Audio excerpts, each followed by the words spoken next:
हो. झालं असेल ना? हो. तर पुन्हा एकदा सांगते, विषय सूची अशी राहील आपली आघातोत्तर तणावाच्या व्यवस्थापनाची, की प्रथम आपण आघात म्हणजे काय, त्यानंतर तणाव म्हणजे काय, आघाताचे प्रकार, मानसिक आघाताची कारणं, मानसिक आघाताची चिन्ह आणि लक्षणं, आघातोत्तर प्रतिक्रिया व लक्षणं, आघातोत्तर तणावामुळे मेंदूमध्ये होणारे बदल आणि आघातोत्तर तणावाची व्यवस्थापनाची गरज का भासते याविषयी बघणार आहोत. तर सर्वप्रथम आपण आघात म्हणजे काय बघू. आघात त्यालाच इंग्रजीमध्ये आपण ट्रॉमा म्हणतो. आघात म्हणजे असं आहे की जी कोणतीही घटना त्याचा प्रत्यक्ष किंवा अप्रत्यक्ष अनुभव घेतल्याने संबंधित व्यक्तीला मानसिक धक्का बसतो, त्याला आपण मानसिक आघात असं म्हणतो. आणि त्यातून निर्माण होणाऱ्या तणावाला आपण आघातोत्तर तणाव असं म्हणतो. शारीरिक आघातातून नंतर मानसिक आघात निर्माण होऊ शकतो. जर एखादा ऍक्सिडेंट नंतर बरेच दिवस एखादा पेशंट बेड रिडन राहिला किंवा क्युअर होण्याचे चान्सेस कमी राहिले, तर तिथे मग मानसिक तणावाचं हे होऊ शकतो.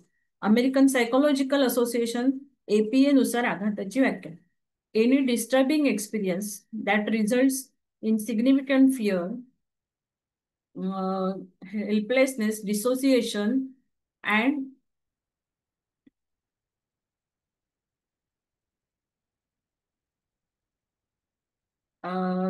Dissociation, confusion, or other disruptive feelings intense enough to have a long lasting negative effect on a person's attitude, behavior, and other aspects of function. Traumatic events include those caused by human behavior like rape, war, industrial accidents, etc., and as well as by nature like earthquake, volcano, and all, and often change an individual's view of the world as a just, safe, and predictable place.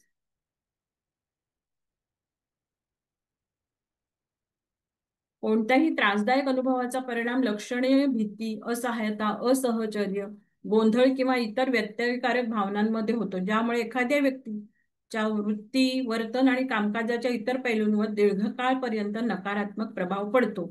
अत्यंत क्लेशकारक घटकांमध्ये मानवी वर्तन, उदाहरणार्थ बलात्कार, युद्ध, औद्योगिक अपघात, विमान अपघात, तसेच नैसर्गिक, उदाहरणार्थ भूकंप, पूर, त्सुनामी इत्यादी घडणाऱ्या घटनांचा यात समावेश होतो. आणि अनेकदा एखाद्या व्यक्तीचा जगाकडे न्याय्य आणि सुरक्षित व्यवस्था असा बघण्याचा जो अंदाज लावण्यासारखा दृष्टिकोन आहे, त्याला आव्हान दिलं जातं. तणावाची आपण व्याख्या बघूया आता यानंतर. तणाव किंवा स्ट्रेस म्हणजे हा एक मानसिक व्याधीची अवस्था असते. कोणताही प्रसंग अथवा प्रासंगिक बदलाला दिलेले नकारात्मक शारीरिक व भावनिक प्रतिसाद म्हणजे तणाव होय. मनातील अनावश्यक व नकारात्मक विचारांच्या गर्दीमुळे मनाची जी स्थिती होते तिला तणाव असं म्हणतात. एखाद्या परिस्थिती, मागण्या व उपलब्ध साधन सामुग्री यामध्ये असमतोल निर्माण होतो आणि त्यामुळे शरीराची तणावाची अवस्था निर्माण होते.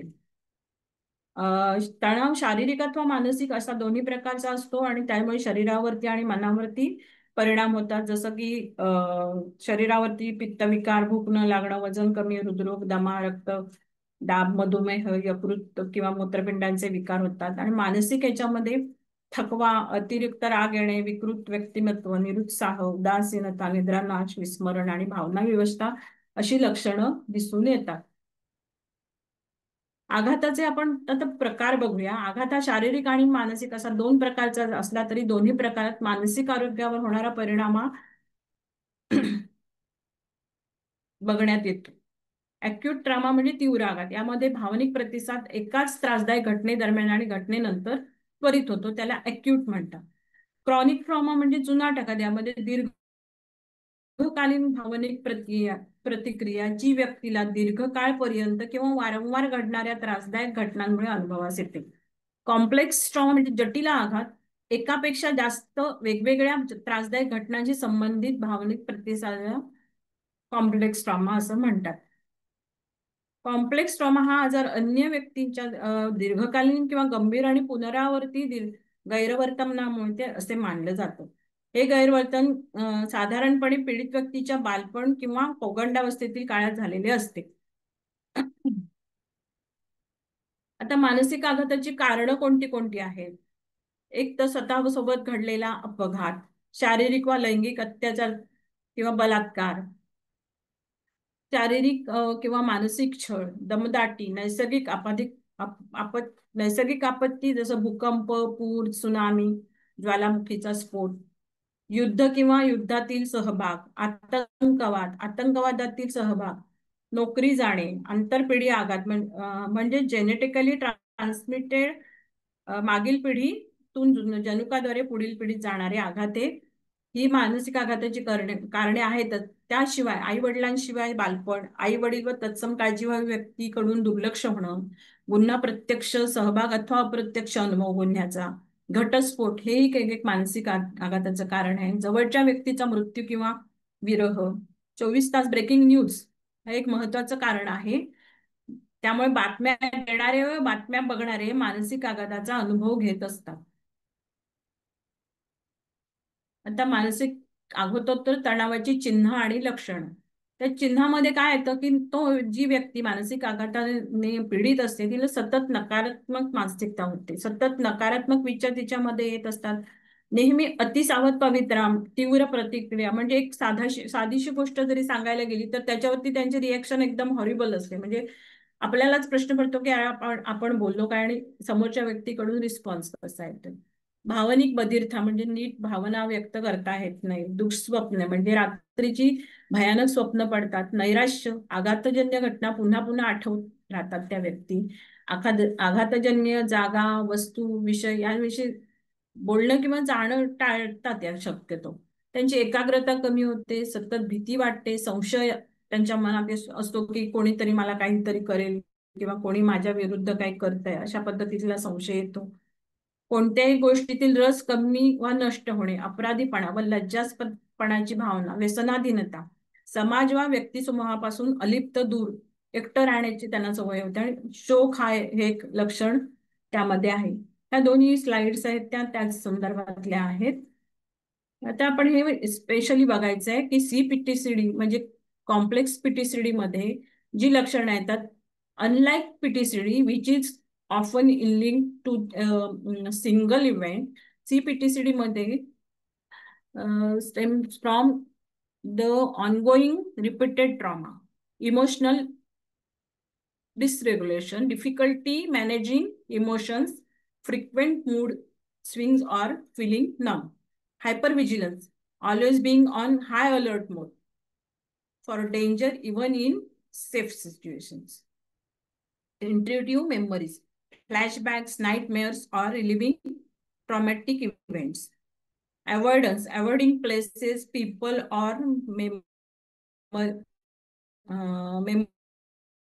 memories related to the trauma, negative self perception, feeling of shame, guilt, or believing you are unlovable and fundamentally flawed, relation difficulties, then dissociation, ही लक्षणं त्याच्यामध्ये दिसतात. आता आपण मेंदूवर PTSDचा काय परिणाम होतो हे पाहण्यासाठी आधी मेंदूचे प्राकृतिक कार्य काय आहे. तर मेंदूचे साधारण दोन भाग आहेत, भावनिक मेंदू आणि तार्किक मेंदू. तर भावनिक मेंदूमध्ये काय होतं, वातावरणात काम काय असतं की वातावरणातले धोके शोधायचे आणि फाईट और फ्लाईट या प्रतिसादासाठी तयार राहायचं. धोक्याचा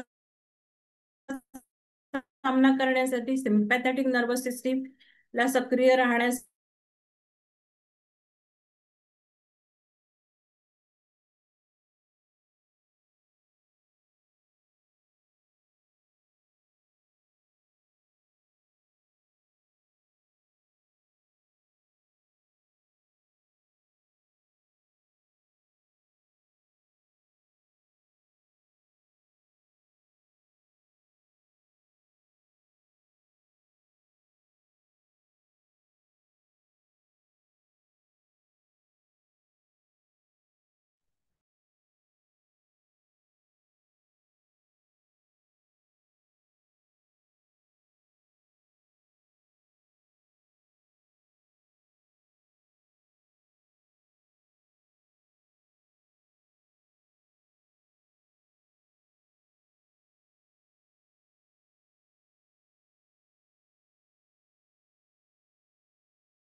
हॅलो मॅडम, तुमचं नेटवर्क गेलंय का? आवाज बंद झालाय.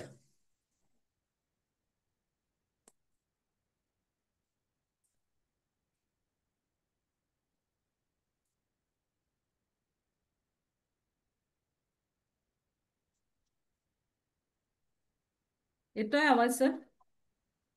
हा, आत्ता आला. मध्ये काही काळ आला येत नव्हता. हा नेटवर्कचा इश्यू झाला सर, पाऊस आहे ना त्यामुळे. हा. वातावरणातील धोका शोधणे आणि फाईट और फ्लाईट या प्रतिसादासाठी तयार राहणे. धोक्याचा सामना करण्यासाठी सिम्पॅथेटिक नर्वस सिस्टीमला सक्रिय राहण्यास मदत करणे. नवीन भावनिक किंवा धोक्याची निगडीत आठवणी साठवण्यास मदत करणे. भावनिक तत्वावर जोडीदाराची निवड करण्यास काही अंशी मदत करणे. तार्किक मेंदू म्हणजेच ते प्रीफ्रंटल कॉर्टेक्स पीएफ्स. त्याचं मुख्य कार्य लक्ष आणि जागरूकता नियंत्रण, आलेल्या परिस्थितीचा सर्वोत्तम प्रतिसाद देण्याबाबत निर्णय घेणे, जाणीवपूर्वक ऐच्छिक वर्तन सुरू ठेवणे, घटनांचे अर्थ, महत्व आणि त्यानुसार त्यांचे भावनिक महत्व यांची सांगड घालून निश्चिती करणे, भावनांचे नियमन, अकार्यक्षम प्रतिक्रियांना प्रतिबंधित करणे किंवा दुरुस्त करणे, हे आपल्या मेंदूची प्राकृत कार्य आहे. एखादी घटना घडल्यानंतर मेंदू कसा काम करतो? तो शरीर जे आहे ते पंचज्ञानेंद्रियामार्फत बाह्य जगातील माहिती घेऊन प्रथम अॅमिग्डालाला पुरवतं. हा मेंदू शरीराला संभाव्य धोक्यापासून स्वतःचा बचाव करण्यासाठी सज्ज करतो. लढाईसाठी आवश्यक ऊर्जेसाठी ऍड्रिनलिन, नॉरएपिनेफ्रिन आणि ग्लुकोज शरीरात तयार होतात. भावनिक मेंदूकडून हायपोथॅलेमस आणि पिट्युटरी यांना कॉर्टिसोल हे ताण संप्रेरक रक्तात सोडण्यास सांगितले जातात. त्याच वेळी तार्किक मेंदू धोक्याचे विश्लेषण करतो आणि लढायचं की पळायचं याचा निर्णय घेतो. धोक्याची तीव्रता कमी असल्यास शरीराला समतोल साधण्याचा प्रयत्न करतो. याच वेळी हायपोथॅलॅमस सर्व गोष्टी लक्षात ठेवत असतो. आता आघातोत्तर प्रतिसाद म्हणजे काय काय, कोणते कोणते आघात एखादा घडल्यानंतर प्रतिसाद कसे येतात? Fight, to face any perceived threat aggressively, then freeze, inability to move or act against threat. Flop, to collapse, become unresponsive or faint. To run away from danger of the threat म्हणजे flight, आणि fawn म्हणजे to please something to avoid the conflict. ह्याच्यामध्ये व्यक्ती जी असते ती फॉन करणारे म्हणजे की बाबा आता असू दे, माझं चुकलं, चल तू तू बरोबर आहेस म्हणून प्रत्येक वेळेला माघार घेत असते. आघातोत्तर प्रतिक्रिया आणि त्याचं लक्षण. ज्यावेळेला एखादा आघात होतो त्यावेळेला अॅक्युटली कोणकोणती लक्षणे दिसून येतात? तर पिपिल्स डायलेट म्हणजे डोळ्याच्या बाहुल्या विस्फारित झालेल्या असतात, तोंड सुकलेलं असतं कारण सलायवाचं सिक्रेशन कमी झालेलं असतं. ऍड्रिनलिन गॅन्डचं stimulate secretion nor epinephrine plus epinephrine. Liver glucose release करतं. ब्लॅडर युरिनेशनला अटकाव करतं. स्किन इन्क्रीज स्वेट प्रोडक्शन म्हणजे घाम खूप प्रमाणात येतो. Brain releases ACTH and cortisol. Lung increase blood flow to lungs. Heart rate increase blood flow. Stomach digestion slows or stops, and hands and extremities shaking and trembling. How trauma affects the brain. आघातोत्तर तणावाचा म्हणजे मेंदूवर कसा परिणाम होतो? तर prefrontal cortex मध्ये rational thinking, regulate emotion such as fear responses from the amygdala with PTSD. This has a reduced volume. Hippocampus मध्ये responsible for memory and differentiating between just and present, work to remember and make sense of the trauma. With consistent exposure to the trauma, it shrinks. म्हणजे त्याचा आकार कमी होतो. Amygdala wired for survival when activities hard to think rationally. The more hyperactive the amygdala is, the more signs of PTSD presents. आघातोत्तर तणावामुळे होणारे मेंदूतले बदल. आघातोत्तर तणावासंबंधित प्रभावित होणाऱ्या मेंदूतील 3 क्षेत्र म्हणजे अॅमिग्डाला, हिप्पोकॅम्पस अँड व्हेंट्रोमेडियल प्रीफ्रंटल कॉर्टेक्स. हे तिघे मिळून मेंदूतील तणावाचे सर्किट पूर्ण करतात आणि तणाव पीडित व्यक्तीला सतत जाणवत असलेल्या लक्षणांसाठी रिस्पॉन्सिबल असतात. आघात अनुभवत असताना सक्रिय झालेले मेंदूतील धोक्याची सूचना देणारे केंद्र अमिगडाला हे आघात घडून गेल्यावरही सक्रिय राहते. अमिगडाला अर्थात भावनिक मेंदू उत्तेजित राहिल्याने नॉरएपिनेफ्रिन हे संप्रेरक सतत स्रवत राहते. त्यामुळे तार्किक अर्थात प्री फ्रंटल कॉर्टेक्सचे नियंत्रण राहत नाही. आघातोत्तर तणावात सर्वात प्रभावित क्षेत्र हिप्पोकॅम्पस आहे. ते स्मरणशक्तीला जबाबदार असते. हे क्षेत्र आठवणीचे संचयन म्हणजे आठवणींचा संचय करते. पुनर्प्राप्ती म्हणजे पुन्हा आठवणी येतात म्हणजे स्मृती उजळल्या जातात. तसेच भूतकाळातील फरक नियंत्रित करते. परंतु आघातोत्तर तणावात मज्जासंस्था उत्तेजित असल्यामुळे तणाव संप्रेरक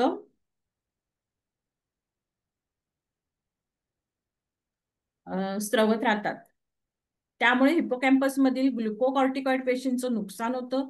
त्यामुळे मज्जा पेशींची जोडणी करणं कठीण जातं व हिप्पोकॅम्पसचा आकार हा कमी होतो. या सर्वांमुळे पीडित व्यक्ती भूतकाळ व वर्तमान काळातले अनुभवातील फरक सांगायला असमर्थ होतात. इंद्रियांना जाणविणाऱ्या संवेदनामुळे आघात झालेल्या ठिकाणांसारखे दिसणारे वातावरण, व्यक्ती दिसल्यात भीती आणि आक्रमकता त्या व्यक्तीमध्ये दिसून येते. व्यक्ती भूतकाळातील स्मृती आणि सद्य परिस्थिती यातला फरक समजू शकत नाही. धोका टळला की नाही हे न समजल्याने पीडित व्यक्ती अतिप्रतिक्रियात्मक मोडमध्ये अडकून राहते. विट्रोमेडियल प्रीफ्रंटल कॉर्टेक्स हे क्षेत्र आपल्या भावनांच्या प्रतिसादांवरती नियंत्रण करतं. परंतु आघातोत्तर तणावामुळे विट्रोमेडियल प्रीफ्रंटल कॉर्टेक्सच्या आकाराचे लक्षणीय नुकसान होतं व मर्यादित झालेल्या आकारामुळे पीडिताला वर्तन नियंत्रित करणे किंवा स्वतःवरती नियंत्रण ठेवणे कठीण जाते. त्याच वेळी भावनिक मेंदू म्हणजेच अमिगडाला आकाराने वाढतो आणि आघाताशी निगडीत आठवणी, नकारात्मक मूड, अत्यंत चकित करणाऱ्या प्रतिक्रिया आणि आघात होणाऱ्या कोणत्याही गोष्टीपासून दूर राहणे व पीटीएसडीच्या अन्य इतर लक्षणांसाठी अमिगडाला हा जबाबदार असतो. पीटीएसडी मेंदूची प्रभावित क्षेत्र जसं आपण आता बघितलं की अमिगडाला, हिप्पोकॅम्पस, प्रीफ्रंटल कॉर्टेक्स आणि सेरेब्रम. अमिगडाला अतिसक्रिय होतं त्यामुळे अंजित आणि दीर्घकाळ भीतीचा प्रतिसाद असतो. हिप्पोकॅम्पस हा आठवणी तयार करण्यासाठी साठवण्यासाठी महत्वाचा भाग असतो. त्याच्यामुळे लोकांमध्ये हिप्पोकॅम्पसचा आकार आणि कार्य संकुचित होतं. संभवतः स्मृती समस्या आणि फ्लॅशबॅक असा परिणाम दिसतो. प्रीफ्रंटल कॉर्टेक्समध्ये भावनांचं नियमन आणि निर्णय घेण्याची जबाबदारी असते. पण पीटीएसडी मध्ये सक्रियता कमी होते त्यामुळे भावनांवर नियंत्रण ठेवणे आणि तर्कसंगत निर्णय घेणं कठीण होऊन जातं. सेरेबेलम अभ्यासानुसार पीटीएसडी असलेल्या व्यक्तीमध्ये हालचाल नियंत्रण आणि समन्वय यात गुंतलेल्या सेरेबेलम मधील ग्रे आणि व्हाईट मॅटर मध्ये लक्षणीय घट झालेली दिसून येते.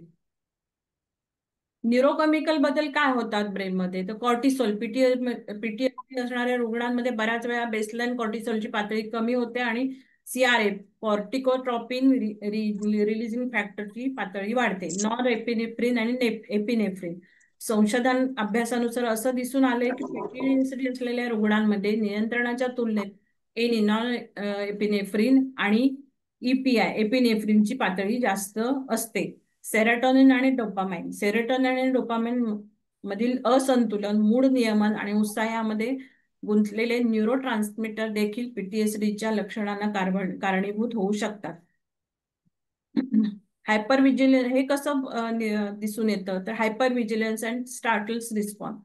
हायपर ऍक्टिव्ह अमिगडालामुळे धोक्यांबद्दल जागरूकता वाढते आणि अतिरंजित आश्चर्यकारक प्रतिसाद मिळतो. तसेच फ्लॅशबॅक आणि दुःस्वप्न हिप्पोकॅम्पसचे डिस्फंक्शन अकार्यक्षमत्व फ्लॅशबॅक आणि दुःस्वप्नांना कारणीभूत ठरू शकते. जिथे क्लेशदायक आठवणी वर्तमानात घडत आहे असं वाटतं. भावनिक नियमनात अडचण प्रीफ्रंटल कॉर्टेक्सच्या अल्प कार्यक्षमतेमुळे भावनांचे नियमन करणे कठीण जाते ज्यामुळे मूड स्विंग, चिंता, तणाव व्यवस्थापित करण्यात म्हणजे कंट्रोल करण्यात अडचण येते. स्मृती समस्या हिप्पोकॅम्पसच्या अकार्यक्षमतेमुळे स्मृती समस्या उद्भवू शकतात. ज्या क्लेशकारक घटनांचे तपशील लक्षात ठेवण्यास अडचण आणि नवीन आठवणी तयार करण्यात अडचण येते. उत्साह आणि समाधान कमी होणे मेंदूच्या उत्साह केंद्रातील अल्प सक्रियतेमुळे प्रेरणेचा अभाव आणि आनंद अनुभवण्यास अडचण येऊ शकते. आघातोत्तर तणावाच्या व्यवस्थापनाची गरज का आहे हे आपण आता पाहूया. मनुष्य जन्माला येण्यापूर्वी मातेच्या गर्भात असल्यापासून विविध ताणतणावांना तोंड देत असतो. योग्य प्रमाणात ताण हा शारीरिक आणि मानसिक विकासाच्या पायऱ्या चढताना अत्यावश्यक असतो, परंतु काहीच आव्हान नसेल तर विकास अशक्य आहे. परंतु ताण सहन करण्याच्या काही मर्यादा आहेत प्रत्येकाच्या. या मर्यादाच्या पलीकडे गेल्या ताणयुक्त घटना या आघातकारक ठरू शकतात. कोणत्याही आघातात वाजवीपेक्षा जास्त ताण मेंदूवर येतो. नकारात्मक घटना घडल्यास मेंदूची जबाबदारीही वाढते. लहानपणी वाढीच्या काळात अनुभवास येणारे आघात आणि मेंदू पूर्ण विकसित झाल्यानंतर झालेला मानसिक आघात हा मेंदूवर कायमचा परिणाम करतो व मेंदूच्या कार्यकारिणीत व रचनेत बदल करतो. शारीरिक जखमा व मलमपट्टी करतो आपण, पण त्या भरूनही येतात. परंतु मानसिक जखमा आपण पाहिल्यात त्यांच्यावर एकतर आपण मलमपट्टी करू शकत नाही, कारण माणूस दिसताना आपल्याला नॉर्मल दिसतो आणि ती जखम जी आहे ती आघातजन्य घटना वारंवार घडल्यामुळे पुन्हा पुन्हा चिघळत राहते. आपण बघितलेल्या महाभारतातल्या अश्वत्थाम्याला आपण बघितलं की त्याने एक भळभळणारी कपाळावरची जखम घेऊन त्याने जीवन व्यतीत केले. तसंच मानसिक जखम घेऊन हा आघाताने पीडित असलेला मनुष्य जगत असतो. ही जखम जगाला दिसत नाही, व्यक्तीची वागणूक बदललेली दिसते आणि लोकरीतीप्रमाणे त्या व्यक्तीला नावं ठेवतात, तिला दूर करतात. बाधित व्यक्तीचे दुःख कोणास कळत नाही, ती पूर्णपणे एकटी पडते. तसंच हे तर आहे त्या व्यक्तीच्या बाबतीत, पण त्याशिवाय पण जे आघातोत्तर तणावाने पीडित व्यक्ती आहेत त्यांच्यामध्ये संधिवात, हृदयाशी संबंधित समस्या व रोग, श्वसन प्रणालीशी संबंधित समस्या व रोग, पचन समस्या रोग, प्रजनन प्रणालीशी संबंधित समस्या, मधुमेह, उच्च दाब, high cortisol, atherosclerosis, obesity, fibromyalgia, chronic pain, chronic fatigue, irritable bowel syndrome, weakened immune system यासारखे आजार जास्त प्रमाणात होतात. आणि अशा पद्धतीने आघातोत्तर तणावाने पीडित व्यक्तीच्या शारीरिक आणि मानसिक आरोग्यावर घातक परिणाम दिसून येतात आणि हे परिणाम दीर्घकालीन असल्यामुळे आघातोत्तर तणावाचं व्यवस्थापन करणं अत्यंत गरजेचं आहे. तर आता वैयक्तिक पातळीवर आपण काय करू शकतो? तर समजा आपल्या ओळखीत किंवा आपल्या नातेवाईकामध्ये समजा एखाद्याला आघातोत्तर तणावाचा सामना करायला लागत असेल तर त्याच्यासाठी आपण काय करायला पाहिजे? Learn about PTSD. म्हणजे पीटीएसडी ची माहिती पूर्ण आपण घेतली पाहिजे की हा आजार कसा आहे, त्याचं कसं काय मॅनेजमेंट करायचं. क्रिएट ए काम एन्व्हायरमेंट, म्हणजे त्या व्यक्तीला जितकं शांत वातावरण देता येईल तेवढं देण्याचा आपण प्रयत्न करायचा आहे. फॉलो थ्रू ऑन प्रॉमिसेस, म्हणजे आपण त्यांना ज्या गोष्टी सांगतो त्याचं ते आपण पूर्णत्वास नेल्या पाहिजेत. कारण कसं आहे की या व्यक्तीच्या मनात संशयाची भावना खूप असते, तिचा विश्वास संपादन करणं हे अत्यंत गरजेचं असतं.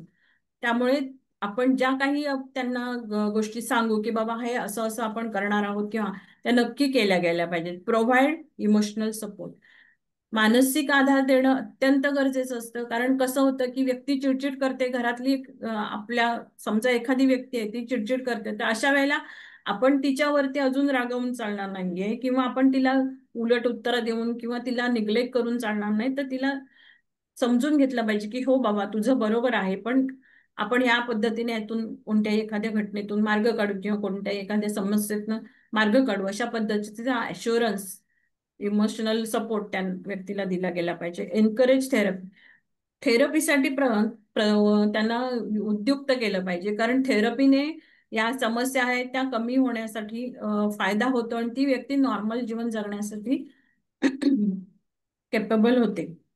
प्रमोट हेल्दी हॅबिट्स, त्या व्यक्तीचं कसं असतं की अशा आघाताने पीडित ज्या व्यक्ती असतात, आघात होतात तणाव, त्यांच्यामध्ये असं असतं की त्यांचं रुटीन नीट नसतं, त्यांच्या झोपण्याच्या वेळा, उठण्याच्या वेळा, खाण्यापिण्याच्या वेळा या सगळ्या डिस्टर्ब झालेल्या असतात, त्यांना कशातच इंटरेस्ट राहिलेला नसतो किंवा सतत त्यांच्या डोक्यात तेच विचार असतात. तर अशा व्यक्तीला तिचं आयुष्य जगण्यासाठी रुटीन नीट लावून दिलं पाहिजे, तिला मुख्य प्रवाहात आणलं पाहिजे, जेणेकरून तिचं नैराश्य म्हणा किंवा तिचं चिडचिडेपणा, ह्या गोष्टी कमी कशा करता येतील, त्यात आपण कसे सहाय्यभूत राहू, हे प्रत्यक्ष बघणं महत्वाचं ठरतं.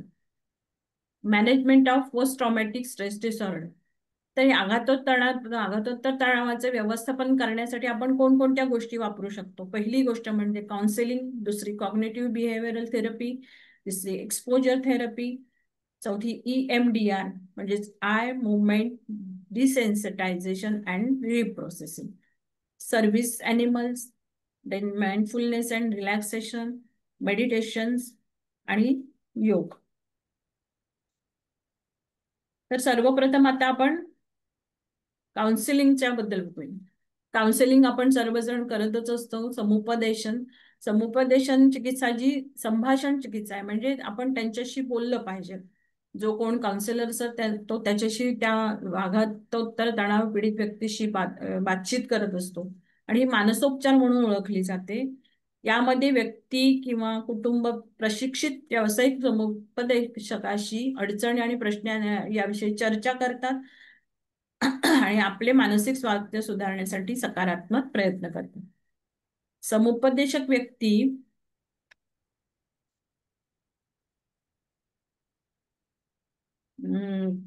बरेच समुपदेशक त्यांचे कामाकडे सर्वसमावेशक संपर्क साधतात. वेलनेस मॉडेल म्हणजेच आजाराच्या विरुद्धचं जे मॉडेल आहे ते क्लायंटच्या सामर्थ्यावर प्रकाश टाकतात आणि प्रोत्साहित करतात. म्हणजे त्यांना सुचवतात की कोणत्या पद्धतीने तुम्ही याला तोंड देऊ शकता, किंवा त्यांच्याकडून मधून घेऊन त्यांना ते त्यांच्या थ्रूच सजेस्ट करतात की त्यांना कोणती पद्धत सुटेबल आहे, ते त्यांच्याकडून काढून घेऊन त्यांना सांगितले जाते. समुपदेशन प्रक्रियेमध्ये सामान्यतः संबंध निर्माण करणे, मूल्यांकन, ध्येय निश्चित करणे, हस्तक्षेप आणि मूल्यमापन यासारख्या टप्प्यांचा समावेश असतो. प्रभावी समुपदेशनासाठी एक मजबूत थेरपिस्ट क्लायंट असा संबंध निर्माण होणं आवश्यक असतं. त्याच्याबरोबरच सहानुभूती, सक्रिय ऐकणे, म्हणजे समोरचा जो पीडित व्यक्ती आहे त्याचं बोलणं पूर्णपणे ऐकलं गेलं पाहिजे आणि त्याचा विश्वास संपादन केला पाहिजे समुपदेशकाने. हे हे अत्यंत आवश्यक आहे.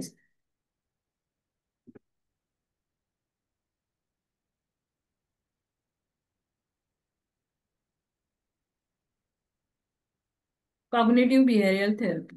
कॉग्निटिव्ह बिहेवियरल थेरपी ही एक संभाषण चिकित्सा आहे जी व्यक्तींना विचार, भावना आणि कृती यांच्या परस्पर संबंधावर लक्ष केंद्रित करून त्यांची विचारसरणी आणि वर्तनात बदल करून समस्या सोडवण्याला मदत करत असते. CBT सिद्धांतानुसार आपले विचार, भावना आणि शरीराच्या संवेदना आणि वर्तन हे सर्व एकमेकांशी जोडलेले आहेत आणि आपण जो विचार करतो तो आपल्या भावनांवर ते आपल्या भावनांवरती परिणाम करतात. हे त्यांचा मुख्य सिद्धांत आहे. संशोधन चाचण्यांमधून असं दिसून आलंय की CBT ही चिंता आणि नैराश्यापासून वेदना आणि निद्रानाशापर्यंतच्या परिस्थितीमध्ये एक प्रभावी उपचार म्हणून वापरला जातो. मुले, किशोरवयीन मुलं, प्रौढ आणि वृद्ध या सर्वांना याचा फायदा होऊ शकतो. CBT हे एक टूल आहे, लवचिक आहे. ते कसं ऑनलाईन, ऑफलाईन किंवा स्वतः प्रत्यक्ष स्वरूपात वापरू शकतो आपण. एक्सपोजर थेरपी ही कॉग्निटिव्ह बिहेवियरल थेरपीचाच भाग असून बाधित व्यक्तीला भयगंड आणि भीतीच्या विळख्यातून हळुवारपणे बाहेर काढण्याला मदत करतात. अशा वेळी बाधित व्यक्तीला तिच्या भीतीच्या कारणाशी सेफ आणि कंट्रोल मॅनर मध्ये मुकाबला करण्याला शिकवलं जातं. ह्याच्यामध्ये एक्सपोजर थेरपीला मराठीमध्ये आपण संपर्क चिकित्सा असं म्हणतो. ही एक प्रकारची संज्ञानात्मक वर्तणूक थेरपी आहे जिथे व्यक्तीला त्यांच्या भीती आणि चिंतांपासून सुरक्षितपणे आणि हळूहळू मुक्त केलं जातं, जेणेकरून त्यांना त्यांच्या प्रतिक्रिया व्यवस्थापित करण्यास किंवा कंट्रोल करण्यास आणि कमी करण्यास मदत होईल. नियंत्रित वातावरणात व्यक्ती त्यांच्या भीतीदायक वस्तू, परिस्थिती किंवा क्रियाकलापांचा सामना वास्तविक जीवनात म्हणजे इन विवो कल्पनाशक्ती किंवा काल्पनिक आभासी वास्तव तंत्रज्ञानाचा वापर करून करतात. नियंत्रित वातावरणात व्यक्ती त्यांच्या भीतीदायक वस्तू, परिस्थिती किंवा क्रियाकलापांचा सामना करण्यात त्यामुळे यशस्वी होतात. चौथा प्रकार चौथी जी व्यवस्थापनाची क्रिया आहे ती ग्रुप थेरपी. ग्रुप थेरपी ही सायकोथेरपी आहे. या प्रकारामध्ये आपण एक किंवा त्यापेक्षा अधिक सायकोथेरपिस्ट एका छोट्याशा ग्रुपला त्यांच्या वैयक्तिक नातेसंबंध विषयक आणि सामाजिक प्रश्न संदर्भात मार्गदर्शन करतात आणि व्यक्त होण्यासाठी खुले आणि आश्वासक वातावरण प्रदान करतात. ग्रुप थेरपी ही मानसोपचाराची पद्धत आहे जिथे एक किंवा अधिक थेरपिस्ट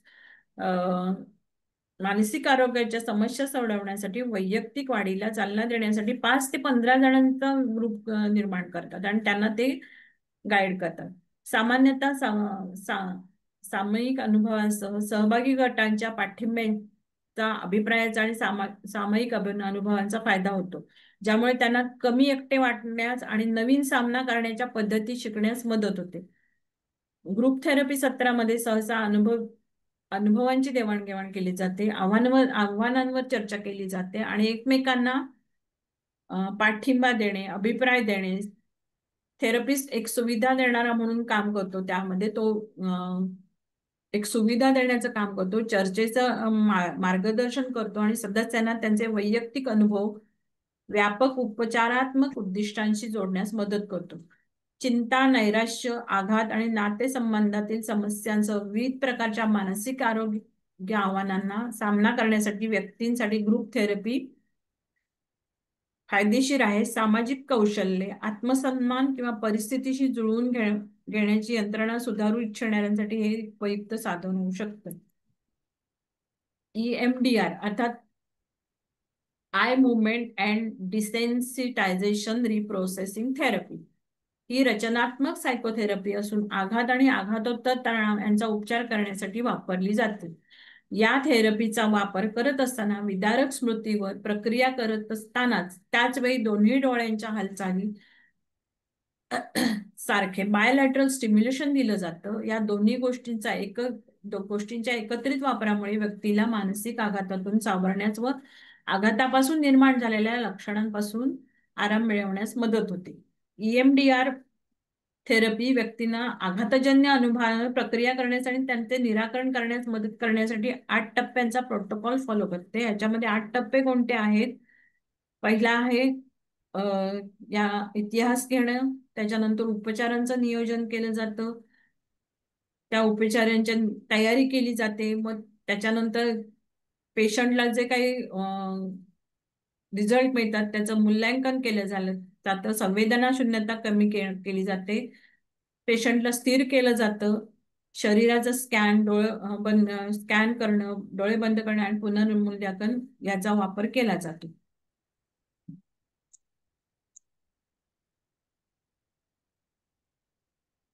ह्याच्यामध्ये प्रथम जे थेरपिस्ट असतात ते क्लायंटच्या भूतकाळातील अनुभवांबद्दल, सध्याच्या लक्षणांबद्दल माहिती घेऊन त्यांचं हिस्ट्री घेतात.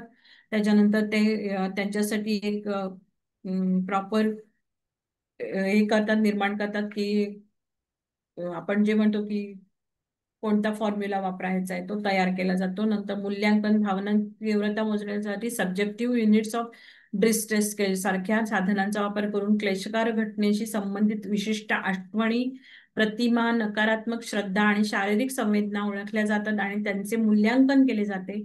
डिसेन्सिटायझेशन या टप्प्यात डोळ्याच्या हालचालीसारख्या द्विपक्षीय उत्तेजनांचा समावेश होतो.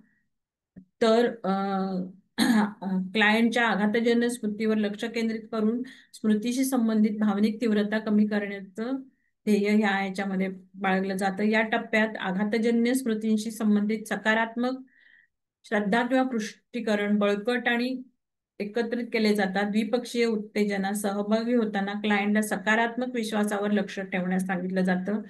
बॉडी स्कॅन क्लायंटच्या दुखापतग्रस्त स्मृतीशी संबंधित कोणत्याही शारीरिक संवेदना किंवा तणावाची तपासणी केली जाते. जर काही असतील तर त्यांना द्विपक्षीय उत्तेजन वापरून संबोधित केलं जातं. प्रत्येक सत्राचा शेवट एका बंद टप्प्याने होते जिथे क्लायंटला सध्याच्या क्षणी शांत आणि स्थिर स्थितीत परत येण्यास मदत केली जाते. सत्रानंतर कोणत्याही संभाव्य त्रासाचे व्यवस्थापन करण्यासाठी सामना करण्याच्या धोरणांचा आढावा घेतला जातो.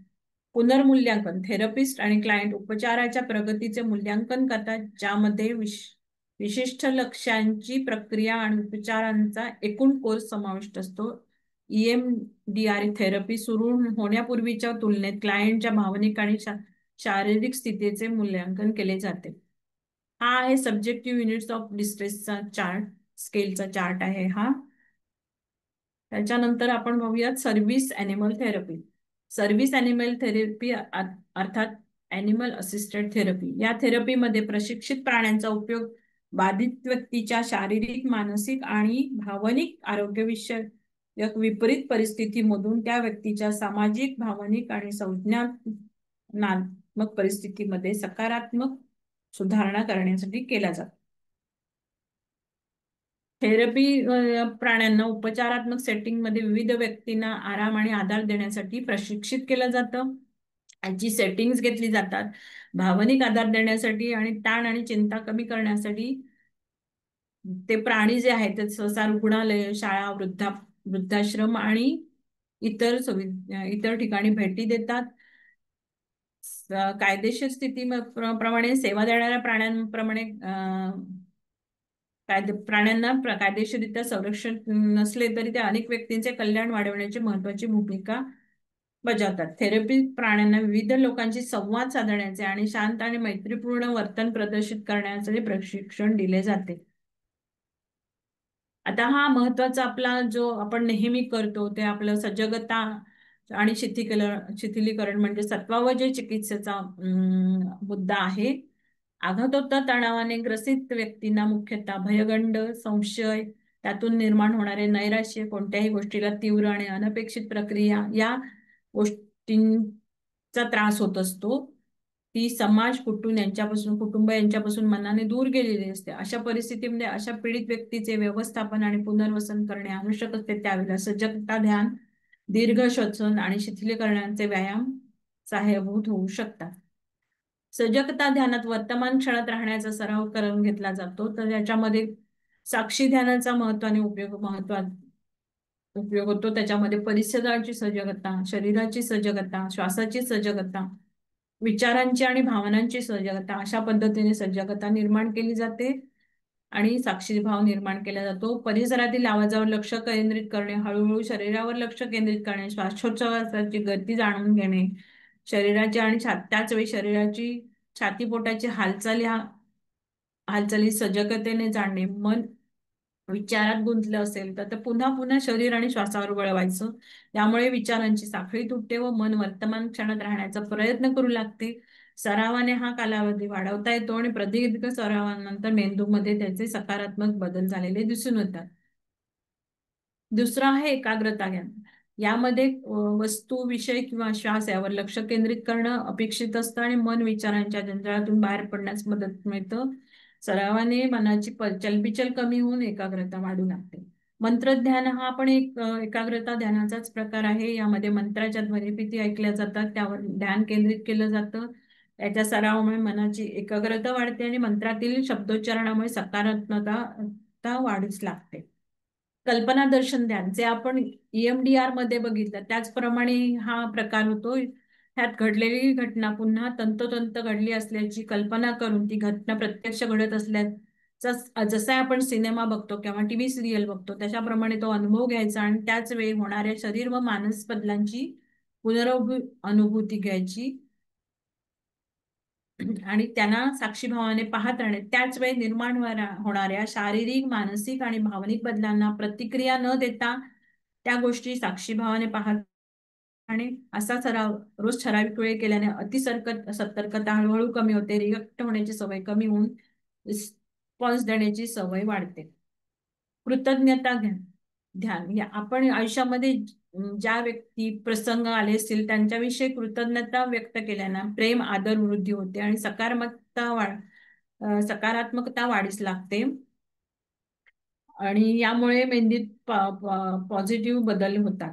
करुणा ध्यान स्वतःबद्दल आणि इतरांबद्दल करुणा व्यक्त केल्याने शरीरात हॅपी हार्मोन्स निर्माण होतात आणि ज्याने आपल्याला त्रास दिलेला असेल किंवा ज्या व्यक्तीमुळे आपण पीडित झालोय भावनात्मक, त्या व्यक्तीबद्दलही करुणा ज्ञान निर्माण केल्यामुळे त्याच्या बद्दल असलेला आकस किंवा राग, द्वेष किंवा मत्सर तो कमी होतो आणि त्याच्यामुळे ती जी व्यक्ती आहे, त्या पीडित व्यक्ती आहे, त्या तिचा जो समोरच्या बद्दलचा जो भावनात्मक हे असतो तो कमी होतो, आणि सकारात्मकता त्यामुळे वाढीस लागते. त्यामुळे साहजिकच चांगले अनुभव येतात.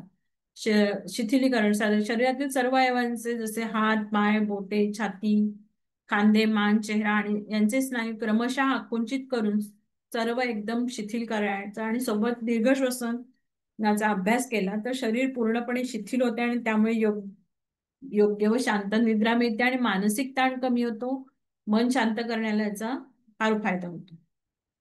ध्यान, दीर्घ श्वसन आणि शिथिलीकरण यांचा मेंदूच्या कार्यावर आणि संरचनेवर लक्षणीय सकारात्मक परिणाम होतो. या पद्धतीमुळे चिंता आणि ताण कमी होतो, लक्ष केंद्रित करणे सुधारते, भावनिक नियमन सुधारते, आणि मेंदूच्या रचनेत सुधारणा होते. ताण आणि चिंता कमी करणे, कॉर्टिसोलची पातळी, ध्यान आणि रिलॅक्सेशन टेक्निकमुळे कॉर्टिसोल जे मुख्य ताण संप्रेरक आहे त्याची पातळी कमी व्हायला मदत होते. त्यामुळे मानसिक शांतता निर्माण होते.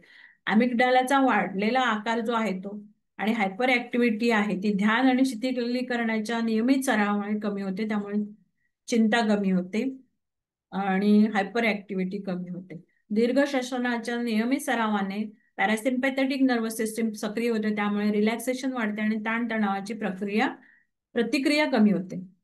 दुसरे काय उपयोग होतो ह्याच्यामुळे? एकाग्रतेत वृद्धी होते. ध्यानामुळे प्री फ्रंटल कॉर्टेक्स चा जो लक्ष केंद्रित करणे, लक्ष देणे, संज्ञानात्मक नियंत्रणासाठी जबाबदार असलेले क्षेत्र वाढते. त्यामुळे एकाग्रता चांगली होते व मनाची भटकंती कमी होते. संशोधनातून असं दिसून आले आहे की रिलॅक्सेशन टेक्निकमुळे एकाग्रता, स्मरणशक्ती आणि निर्णय क्षमता यांसारख्या संज्ञानात्मक कार्यामध्ये सुधारणा होते. त्रुटी ज्या असतात त्याच्यामध्ये सुधारणा करण्याची क्षमता वाढते. त्यामुळे संज्ञानात्मक नियंत्रणात सुधारणा दिसून येते. भावनिक नियमनात सुधारणा, भावनिक प्रतिसाद सुधारणा, ध्यानामुळे भावनांची सजगता वाढते आणि त्यांच्या प्रतिक्रियांचे अधिक प्रभावीपणे नियमन करता येते. भावनिक स्थैर्य वृद्धी होते. शिथिलीकरणाच्या नियमित सरावाने भावनिक स्थिरता व लवचिकता वाढते. त्यामुळे व्यक्ती नकारात्मक परिस्थितीमध्ये कमी प्रतिक्रियाशील होऊन प्रतिसाद द्यायला उद्युक्त होते. मनस्थिती सकारात्मक आणि समाधानकारक. शिथिलीकरण तंत्रामुळे डोपामिन आणि सेरोटोनिन यांसारख्या न्यूरोट्रान्समीटरच्या स्रावात लक्षणीय वृद्धी होते. त्यामुळे सकारात्मक मूड आणि सुखावह भावना निर्माण होण्यास मदत होते. मेंदूच्या रचनेत होणारे बदल काय आहेत? ध्यानामुळे आणि शिथिलीकरणामुळे आणि दीर्घ श्वसनामुळे ते आपण आता पाहूया. संशोधनात्मक अभ्यासातून असे दिसून आले की नियमित ध्यान सरावामुळे मेंदूच्या शिकणे, स्मरणशक्ती आणि भावनिक नियमन करणाऱ्या क्षेत्रांशी संबंधित ग्रे मॅटरचे प्रमाण वाढते. शिथिलीकरणाच्या सरावाने मेंदूतील व्हाईट मॅटर मध्ये बदल घडून येतो. त्यामुळे मेंदूच्या वेगवेगळ्या क्षेत्रांमध्ये संवाद जो चालू असतो तो सुधारतो. मेंदूच्या लहरींच्या क्रियांमध्ये बदल होतात. शिथिलीकरण तंत्रामुळे मेंदू लहरींवर प्रभाव पडतो.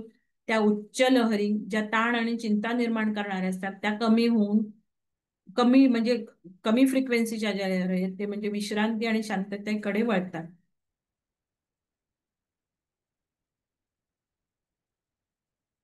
अन्य फायदे: झोपेची गुणवत्ता सुधारते ध्यानामुळे, शिथिलीकरणामुळे आणि दीर्घ श्वसनामुळे. रक्तदाब कमी होतो, पचनक्रिया सुधारते. आता शेवटचा जो उपाय आहे आपला तो योग. अष्टांग योगातील आसन, प्राणायाम, धारणा, ध्यान यांचा युक्तिपूर्वक वापर करता येतो. योग विशेषतः पीटीएसडी साठी पूरक थेरपी म्हणून आशादायक आहेत. त्यामुळे अतिउत्साहाची लक्षणे कमी होतात आणि भावनिक नियमन आणि शरीराची जाणीव सुधारते. योग बाधित व्यक्तींना त्यांच्या शरीरात सुरक्षितता शोधण्यास आणि लवचिकता निर्माण करण्याला मदत करतो. पीटीएसडी मध्ये योग कसा मदत करू शकतो हे आपण पाहूया. शारीरिक नियमन आणि शरीर जागरूकता. योगामुळे व्यक्तींना त्यांच्या शरीरात होणारे बदल आणि त्यामुळे होणारे सकारात्मक मानसिक बदल याबद्दल अधिक जाणीव होण्यास मदत होते, जे पीटीएसडीची लक्षणे मॅनेज अथवा कमी करण्यासाठी महत्वपूर्ण आहे. ज्यामुळे अनेकदा वाढलेली शारीरिक उत्तेजना आणि भावनिक क्रियाशीलता असते ती कमी होते. भावनिक नियम, सजगता आणि आत्मजागृततावरून योग व्यक्तींना कठीण भावनांवर प्रतिक्रिया देण्याऐवजी त्यावर चिंतन करण्यास आणि त्याचे व्यवस्थापन करण्यास मदत करतो, जे विशेषतः पीटीएसडी असलेल्या साठी उपयुक्त ठरू शकतं. शारीरिक उत्तेजना कमी करणे, श्वासाचे व्यायाम आणि विशिष्ट आसनांसह योगाभ्यास मज्जासंस्था शांत करण्यास, तणाव संप्रेरक कमी करण्यास आणि विश्रांतीस प्रोत्साहन देण्यास मदत करतात, जे अतिउत्साहाचा म्हणजे हायपर ऍक्टिव्हिटीचा अनुभव घेणाऱ्या व्यक्तीसाठी फायदेशीर ठरू शकते. लवचिकता निर्माण होते. योगामुळे व्यक्तीमध्ये सुरक्षितता आणि आत्मकरुणेची भावना निर्माण होऊन लवचिकता निर्माण होण्यास मदत होऊ शकते, जी पीटीएसडी मधून पुनर्प्राप्तीच्या आव्हानांना तोंड देण्यास महत्वाची आहे.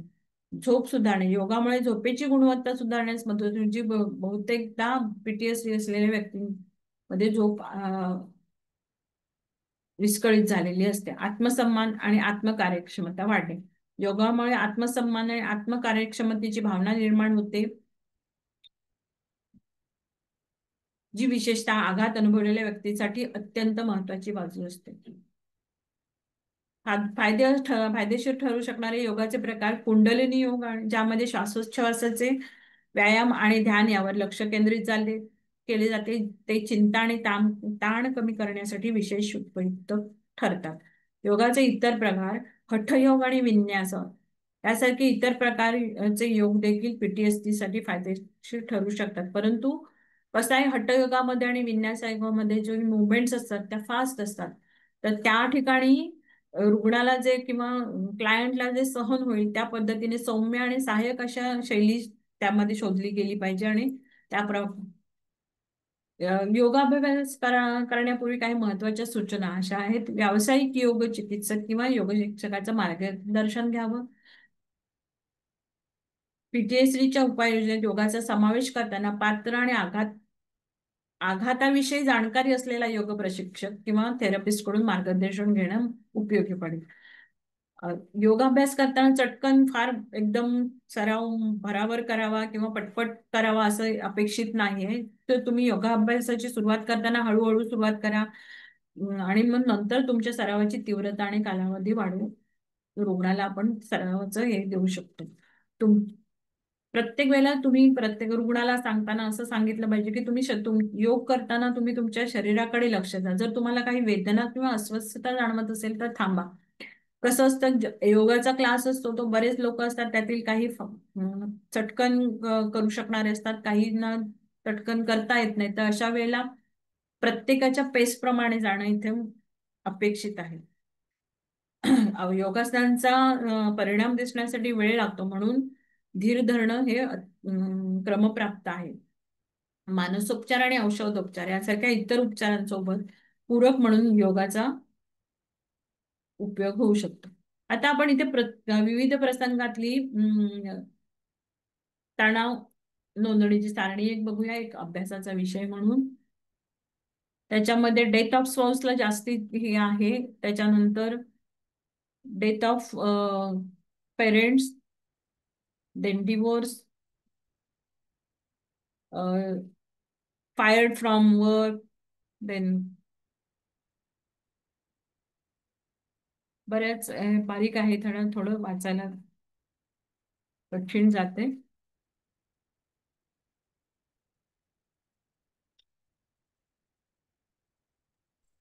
ठीक आहे. धन्यवाद मॅडम.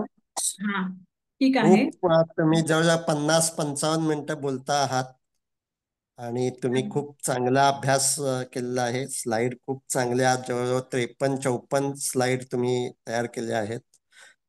55 स्लाइड्स आहेत. हो. आता कुणाच्या मनात काही प्रश्न असतील तर त्याची उत्तरं मी देतो, कारण मॅडमना सलग तासभर बोलून घशावर ताण आलेला असेल. मॅडम आत्ताच आगतजारातून उठलेले आहेत आणि तरी देखील त्यांनी खूप मेहनत घेऊन उत्तम स्लाइड तयार केलेले आहेत. पीटीएसडी हा जो काही आजार आहे तो आपल्याला समाजात खूप पाहायला मिळतो, पण त्याबद्दलची जागरूकता समाजामध्ये पुरेशी नाही आहे. आता तुम्ही कदाचित एक बातमी वाचली असेल, अहमदाबाद येथे एक जो विमानाचा अपघात झाला त्यानंतर काही पायलट्सना या प्रकारचा त्रास झाला. PTSD म्हणजे तो केवळ त्यांना बातमीमुळे, ते त्या प्रत्यक्ष अपघातात सहभागी नव्हते, तरी देखील त्या अपघाताचा जो धक्का त्यांच्या मेंदूवर बसला, त्यामुळे पुढचं उड्डाण करण्यापूर्वी त्यांना असे भीतीचे झटके येऊ लागले. आणि आता डॉक्टरनी जे सांगितलं आहे, ते सगळे जे काही मेंदूतले बदल ते त्यांच्यामध्ये झालेले होते, त्यामुळे ते प्रत्यक्ष कोणत्याही तणावाला सामोरे गेलेले नव्हते. उड्डाण करणं हे त्यांचं रोजचंच काम होतं. तरी देखील त्या आधीच्या ऍक्सिडेंटची जी काही बातमी त्यांच्यापर्यंत पोचली होती, आणि हे असं कधीही होऊ शकतं अशा प्रकारची त्यांच्या मनात जी काही भावना निर्माण झाली होती, त्यामुळे एअर इंडियाच्या सर्वच पायलट्सना PTSD साठी ट्रेनिंग, मेंटल हेल्थ इम्प्रूव्हमेंट करण्यासाठी ट्रेनिंग दिलं गेलं. तर हा जो PTSD आहे, हा असा आपल्या आजूबाजूला नेहमी पाहायला मिळत असतो. फक्त हा आघातामुळे त्याचे खूप दूरगामी परिणाम, काही वर्ष म्हणजे पूर्ण आयुष्यभर सुद्धा त्याचे परिणाम पाहायला मिळतात. अगदी लहानपणी एखादा आघात झालेला असू शकतो, पण त्याचे दुष्परिणाम पूर्ण आयुष्यभर पाहायला मिळतात. आणि म्हणून या त्रासाबद्दलची सजगता वाढवणं खूप महत्वाचं आहे. डॉक्टर भिसे यांना मी विनंती केली होती की तुम्ही यावर बोला, कारण मला मी माहिती आहे स्वतः की या गोष्टीतून गेलेली आहे सर, त्यामुळे हा मी हा त्यामुळे त्या स्वतः या अशा आघातातून गेलेल्या आहेत. त्यांच्या कुटुंबामध्ये असे काही आघात झाले होते, आणि त्यामुळे त्यांना सुद्धा हायपरटेन्शन, अन्य काही त्रास, खूप भीती वाटणं, असं सर्व होत होतं. आणि त्यांनी स्वतः उत्तम प्रॅक्टिस म्हणजे स्वतःवर प्रॅक्टिस केली. आता त्यांनी जे सांगितलं, कल्पना दर्शन म्हणजे तो प्रसंगाची कल्पना करायची आणि त्यावेळी शरीरात जे काही होतं त्याचा स्वीकार करायचा. तर असा सराव ज्यावेळी त्या स्वतः करत होत्या, त्यावेळी रोज त्या मला कळवायच्या की शरीरात त्यांच्या किती त्रासदायक संवेदना निर्माण होत होत्या, आणि त्या त्यांचा स्वीकार करू शकत होत्या. आणि त्यामुळे डॉक्टर भिसे यांनी आत्ता जे काही स्लाइड शो केला तो खूप चांगलाच आहे, पण त्यांनी स्वतःचे अनुभवाचे बोल सांगितले असते तर ते अधिक म्हणजे प्रभावी झाले असते, कारण या आजारातून त्या स्वतः बाहेर पडलेल्या आहेत. त्यामुळे बरोबर. तुमच्या मनात याबद्दल काहीही प्रश्न असतील तर त्याची उत्तरं आता मी देतो, कारण आपण डॉक्टर भिसे यांना विश्रांती देऊया. कुणाच्याही मनात काही PTSD बद्दल जर काही प्रश्न असेल. हा, डॉक्टर शिंदे यांनी हँड रेज केला आहे, कृपया अनम्यूट करून तुम्ही तुमचा प्रश्न विचारू शकता. हा सर, नमस्कार मॅडम. नमस्कार. आणि सर, तुम्ही त्यांचं लेक्चर आम्हाला ऐकवलं त्याबद्दल आपले पण खूप खूप धन्यवाद. केवळ 1 तासाभरात खूप मोठा सायकेट्रीचा भाग त्यांनी कव्हर केलेला आहे. तर ते तेवढं टेकडाऊन करता आलं नाही. मग जर त्याचं PDF किंवा त्याचे रेकॉर्डिंग जर आम्हाला मिळालं तर आम्हाला अभ्यास करायला ते बरं पडेल. रेकॉर्डिंग केलेलं आहे, ते ग्रुपवर पाठवलं जाईल. Thank you sir. हा, थँक्यू. प्रत्यक्ष आघाताचे जे काही परिणाम असतात, त्याबद्दल तुम्हाला कोणाला काही प्रश्न विचारायचे असतील, किंवा त्याच्या ज्या वेगवेगळ्या थेरपी आत्ता डॉक्टरने सांगितल्या, त्याचं एक थोडक्यात मी असं समराईज करतो की या विषयात 40 वर्ष काम केलेल्या एका डॉक्टरने पुस्तक लिहिलं आहे, आणि त्या पुस्तकाचं नाव आहे the body keeps the score. ज्यांना या विषयात अधिक रस आहे त्यांनी अवश्य ते पुस्तक वाचावं. त्या पुस्तकाचा मतितार्थ असा आहे की आघात जरी मनावर, भावनेवर झालेला असला तरी त्याचे परिणाम शरीरात राहिलेले असतात.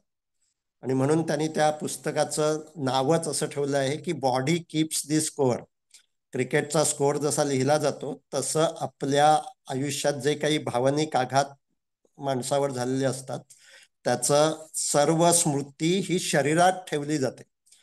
आणि म्हणून शरीराशी संबंधित काही भाग हा थेरपीमध्ये अधिक घेतला जातो आणि म्हणून त्यांनी केवळ टॉक थेरपी पीटीएसडी मध्ये पुरेशी नसते, तर त्याच्याबरोबर मसाज, योग, स्वतःच्या शरीराकडे लक्ष देणं आणि शरीरात जे काही जाणवतं त्याचा स्वीकार करणं, काही वेळा थेरपिस्टनं टच करून म्हणजे पाठीवर थोपटून आधाराचा स्पर्श करून अशा प्रकारे रुग्णाला आधार देणं हे खूप महत्वाचं असतं.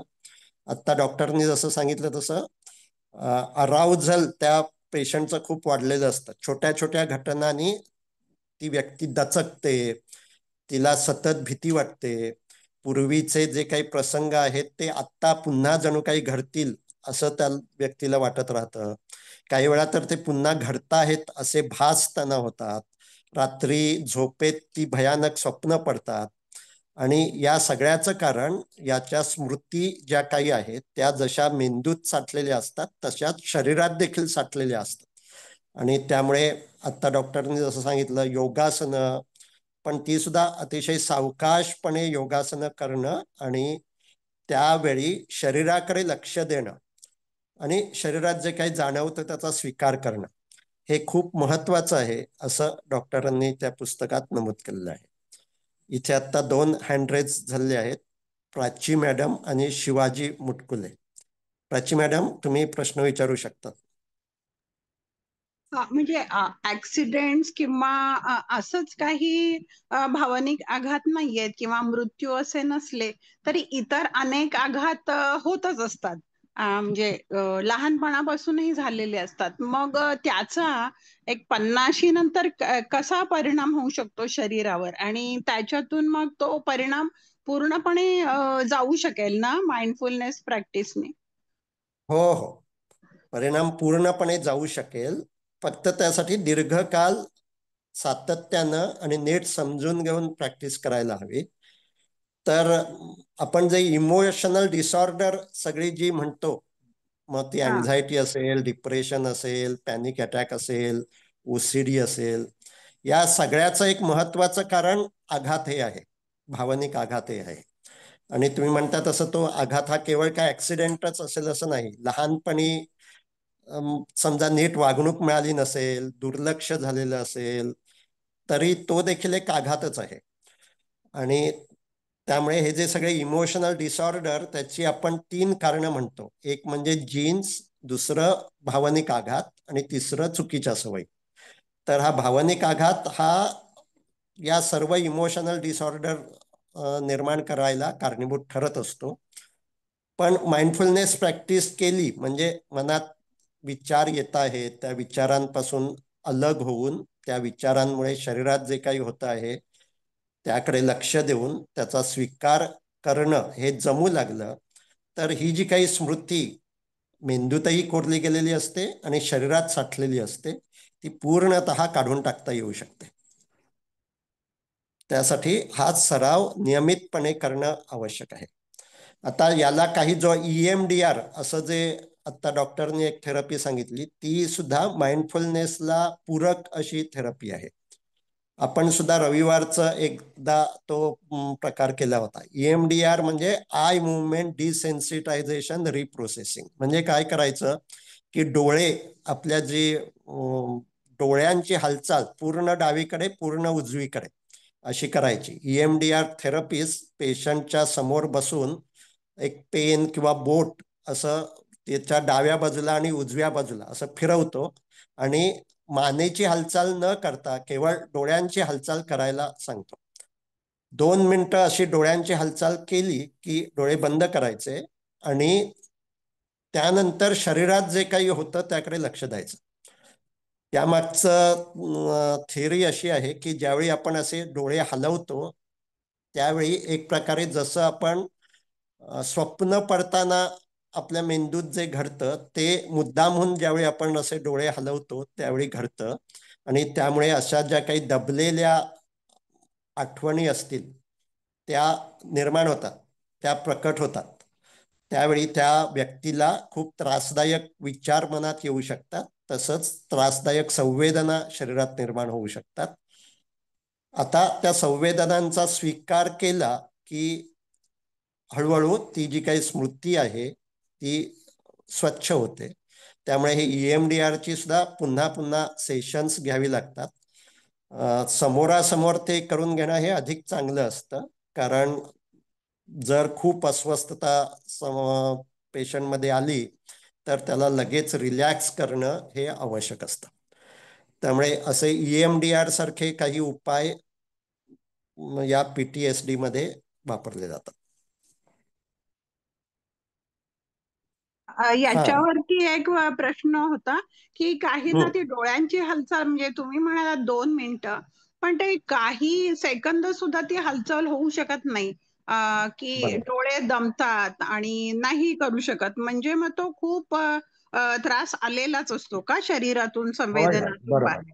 बरोबर बरोबर. त्यामुळे EMDR हे केव्हा आवश्यक आहे, ज्यावेळी आता डॉक्टरांनी सांगितलं तसं काही पेशंट हे नम होतात, म्हणजे त्यांना काहीच जाणवत नाही, बधीर झालेले असतात.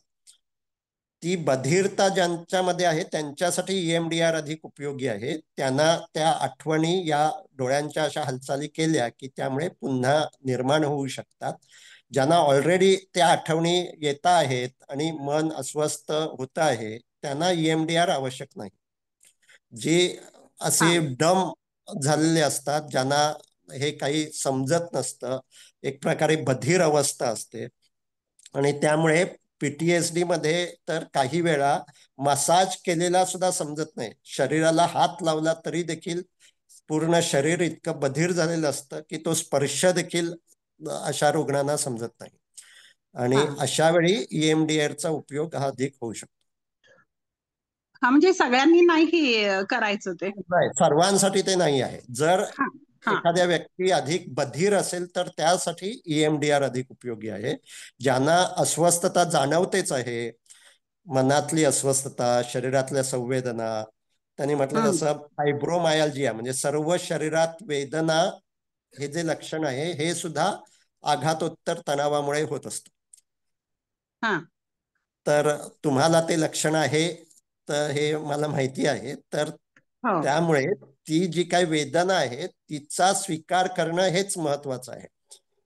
हा EMDR ज्यांना वेदना अशी काही जाणवत नाही, उलट पूर्ण बधिरता असते, शरीराला स्पर्श झाला तरी जो देखील समजत नाही, हा त्यांच्यासाठी EMDR अधिक उपयोगी आहे.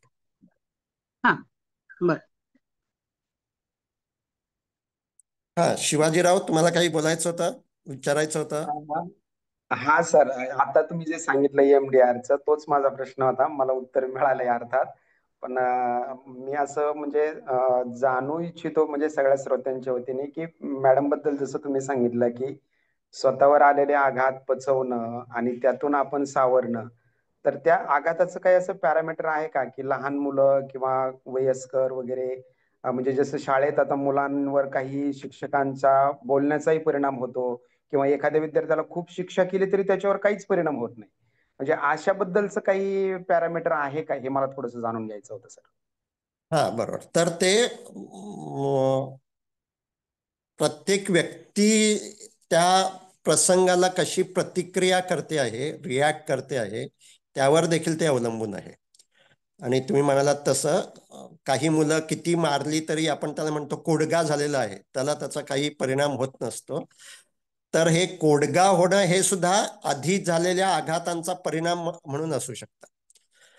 म्हणजे जे आता आपण म्हटलं नम, की त्याला मग तुम्ही किती फटके मारले तरी त्याची वेदनाच होत नाही. ती वेदना होऊ नये यासाठी शरीरानं केलेला एक प्रकारे तो डिफेन्स मेकॅनिझम असतो. त्यामुळे आपण जर एखाद्या मुलाला म्हणतो की आता तो कोडगा झालेला आहे, त्याला शिक्षा करून काही उपयोग होत नाही, याचं कारण आधी त्याच्यावर ज्या काही शिक्षा झालेल्या असतात त्याचा परिणाम म्हणून तो कोडगा झालेला असू शकतो. जो कोडगा होत नाही तो अतिसंवेदनशील होऊ शकतो आणि त्यामुळे छोट्या छोट्या घटनांना तो रिॲक्ट करत राहू शकतो. त्यामुळे हे प्रत्येक व्यक्तीचं त्या आघातांना तो कसं सामोरं जातो आहे, त्यावेळची त्याची मनस्थिती, त्याचं एकूण आधीची जी काही प्रकृती, टेम्परामेंट, या अनेक घटकांवर आघाताचा परिणाम कसा किती काळ होणार हे अवलंबून आहे. म्हणजे एकच आघात समजा 4 व्यक्तींवर झाला तर त्या 4ही व्यक्तींवर त्याचा होणारा परिणाम हा वेगवेगळा असेल. आपण असं बघतो की घरात एखादा वडिलांचा मृत्यू झाला आणि त्यांना 3 मुलं असतील तर एखादं मूल हे खूपच डिप्रेशन मध्ये जातं, 6 महिने वर्ष झालं तरी त्यातून बाहेर पडू शकत नाही. आणि दुसरं मूल असतं ते नॉर्मली 4-5 महिन्यात बाहेर पडू शकतं. त्यामुळे ते पुन्हा त्या व्यक्तीच्या जडणघडणीवर, ती व्यक्ती त्याला किती कसं त्या घटनेकडे पाहते आहे, अशा वेगवेगळ्या गोष्टींवर ते अवलंबून आहे. धन्यवाद सर, खूप छान, खूप छान. धन्यवाद, मनपूर्वक धन्यवाद. सर, तुम्ही जे EMDR जे म्हणालात, तर जेव्हा त्या व्यक्तीवर जेव्हा ते करतात ही ट्रीटमेंट, त्यावेळेला त्याला त्या डोळ्यांची हालचाल केल्यानंतर ते आपोआप सगळा झालेला आघात आठवतो त्याला स्वतः, की तो जो समुपदेशक आहे तो त्याला पुन्हा त्या सिच्युएशन मध्ये नेतो? हा, तर या दोन्ही गोष्टी काही वेळा केल्या जातात. काही वेळा त्यांना तो आघात आठवतो किंवा मन खूप अस्वस्थ झालेलं आहे असं त्यांना जाणवतं, मनात विचार येतात आणि शरीरात संवेदना. त्यामुळे EMDR, आय मुवमेंट अशी केल्यानंतर स्वतःच्या शरीराकडे लक्ष देणं हा एक महत्वाचा भाग असतो. जो आपण बॉडी स्कॅन करतो तसं त्यांना बॉडी स्कॅन करायला लावतात आणि त्यामुळे काही वेळा मनात अस्वस्थता नसेल तरी शरीरात संवेदना निर्माण होतात. आता EMDR मध्येच व्हिज्युअलायझेशन असं सुद्धा थोडंसं, समजा अस्पष्ट काही आठवत असेल तर तो प्रसंग पुन्हा आठवून व्हिज्युअलाइज करून त्यावेळी शरीरात जे काही होतं आहे त्याचा स्वीकार करणं, जे आपण आपल्या ऑडिओमध्ये सुद्धा हे आहे की जर आपल्याला एखादी घटना पुन्हा पुन्हा आठवत असेल आणि त्रास देत असेल तर आता ती घटना मुद्दाम आठवायची आणि त्यावेळी शरीरात जे काही बदल होतात त्याकडे लक्ष द्यायचं आणि त्यांचा स्वीकार करायचा. केवळ घटना आठवत राहिली तर ती स्मृती अधिकाधिक बळकट होत जाईल, ते अधिक त्रासदायक होत जाईल. त्या घटनेशी आपल्या शरीरातल्या संवेदना जोडलेल्या असतात. आजचं न्यूरोसायन्स असं म्हणतं की ज्यावेळी आपल्या मनात भावना निर्माण होतात त्यावेळी आपल्या शरीरात बदल होतात आणि ती भावना आणि शरीरातले बदल याची जणू काही एक गाठ बांधली जाते.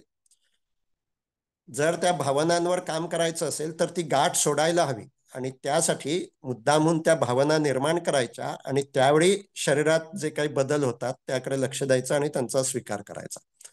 त्यामुळे EMDR ज्यावेळी समोरासमोर करतात त्यावेळी हे दोन्ही प्रकार थेरपिस्ट करून घेऊ शकतो. Okay sir, thank you. सर, आणखीन एक प्रश्न आहे की लहानपणी जेव्हा आघात झालेला असतो तेव्हा मग नेमकं काय होतं, म्हणजे फ्रीज झाल्यावरती काय होतं, किंवा मग जे फ्लाईट फाईट हे जे प्रकार आहेत त्यातल्या कुठल्या प्रकारामुळे कसं आयुष्य जाऊ शकतं व्यक्तीचं? हे सुद्धा पुन्हा वेगवेगळं असं, हे माणसाच्या 2 प्रतिक्रिया असू शकतात ज्या सर्व्हायव्हल साठी आहेत, ज्या सर्व अन्य प्राण्यांमध्ये सुद्धा पाहायला मिळतात. म्हणजे तुम्ही किड्याला स्पर्श केला की तो फ्रीज होतो आणि दुसऱ्या एखाद्या प्राण्याला, कुत्र्याला समजा असं केलं तर तो दचक एकदम उडी मारतो. तर हे फाईट और फ्लाईट आणि फ्रीज या 2 वेगवेगळ्या रिफ्लेक्सेस आहेत आपल्या मेंदूमध्ये असणारे, सर्व सजीवांमध्ये असणारे. आणि लहानपणी यातलं कोणतं त्या मुलानं वापरलं गेलं असेल हे माहित नाही, म्हणजे आपल्याला समजणार नाही. ती त्याचं जीन्सवर, त्याच्या टेम्परामेंटवर ते अवलंबून असतं. पण त्याचा परिणाम हा त्याच्या मेंदूवर जो होतो, जो आता डॉक्टरनी सांगितला की मेंदूमध्ये अमायग्डाला जो आहे तो आपला अधिक सेन्सिटिव्ह होतो आणि त्यामुळे अनावश्यक तो प्रतिक्रिया करत राहतो. प्रत्यक्ष धोका नसताना देखील तो प्रतिक्रिया करत राहतो. त्याचबरोबर त्याची स्मृती, आपला जो स्मृती ठेवणारा मेंदूतला भाग आहे हिप्पोकॅम्पस, त्याच्यामध्ये साठून राहिलेली असते आणि त्यामुळे त्या घटनेची स्वप्न पडतात, ती घटना पुन्हा घडेल असं वाटतं तर हम्म. मेंदूतले हे जे काही बदल आहेत त्यामध्ये एक महत्वाचा बदल म्हणजे मेंदूचं इंटिग्रेशन बिघडतं. हा. मेंदूच्या वेगवेगळ्या भागांचा जो एकमेकांशी संबंध आहे, नेटवर्क आहे मेंदूमध्ये, ते हम्म. कमी होतं आणि प्रीफ्रंटल कॉर्टेक्स आणि अमायग्डाला यांचा जो एकमेकांशी संबंध आहे तोच कमी होतो. हा. त्यांचे नेटवर्क आहे ते दुबळं होतं. हम्म. आणि त्यामुळे आपण जो सरावामध्ये भान विकसित करणं हे जे महत्वाचं आहे, भान आपण ज्यावेळी विकसित करतो त्यावेळी मेंदूमध्ये पुन्हा इंटिग्रेशन निर्माण होतं. हा. बिकॉज मेंदू विज्ञानात आता असं लक्षात आलेलं आहे, the neurons fire together wire together. जे हम्म. न्यूरॉन एकाच वेळी काम करतात ते एकमेकांशी जोडले जातात. अच्छा. पीटीएसडी असेल तर हे न्यूरॉन्स एकमेकांशी, म्हणजे आपल्या मेंदूचा जो पुढचा भाग आहे प्रीफ्रंटल कॉर्टेक्स आणि भावनिक मेंदू यांचा एकमेकांशी संबंधच कमी झालेला असतो. ते न्यूरॉन्स एकमेकांशी जे जोडलेले आवश्यक आहेत ते जोडलेले राहत नाहीत.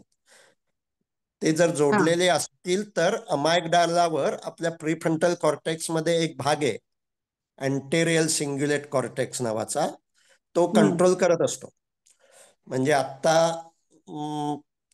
जे न्यूरोसायन्स मध्ये असं लक्षात येतं की एखाद्या माणसाला खूप राग आला, -5 लेवलचा राग आला, बेभान झाला, त्यावेळी त्याच्या मेंदूचा जर स्कॅन केला तर त्याचा केवळ अमायग्डाला ऍक्टिव्ह असतो आणि प्रीफ्रंटल कॉर्टेक्सचा त्याच्याशी काही संबंधच नसतो. या हा. उलट मला राग आलेला आहे पण मी तो लगेच म्हणजे आकांतांडव करणार नाही.